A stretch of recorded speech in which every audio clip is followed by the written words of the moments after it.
কবি পূর্ণেন্দু পত্রীর লেখা সেই গল্পটা। আমার সেই গল্পটা এখনো শেষ হয়নি, শোনো। পাহাড়টা আগেই বলেছি ভালোবেসেছিল মেঘকে, আর মেঘ কিভাবে শুকনো খটখটে পাহাড়টাকে বানিয়ে তুলেছিল ২৬ বছরের ছোকরা, সে তো আগেই শুনেছ। সেদিন ছিল পাহাড়টার জন্মদিন।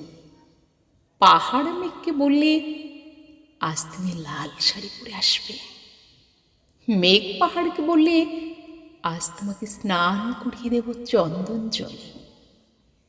ভালোবাসলে নারীরা হয়ে যায় নরম নদী, পুরুষেরা জ্বলন্ত কাঠ। সেইভাবেই মেঘ ছিল পাহাড়ের আলিঙ্গনের আগুনে, পাহাড় ছিল মেঘের ঢেউ জলে।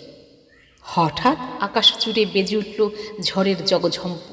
ঝাঁকটা চুল উড়িয়ে ছিনতাইয়ের ভঙ্গিতে ছুটে এলো এক ঝাঁক হাওয়া। মেঘের আঁচলে টান মেরে বললে, ওঠ ছুরি, তোর বিয়ে।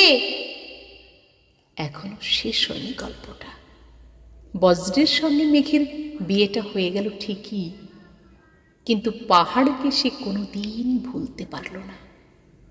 বিশ্বাস না হয়তো চিরে দেখতে পারো, পাহাড়টার হাড় পাঁজর ভিতরে থই থই করছে শত ঝর্ণার জল।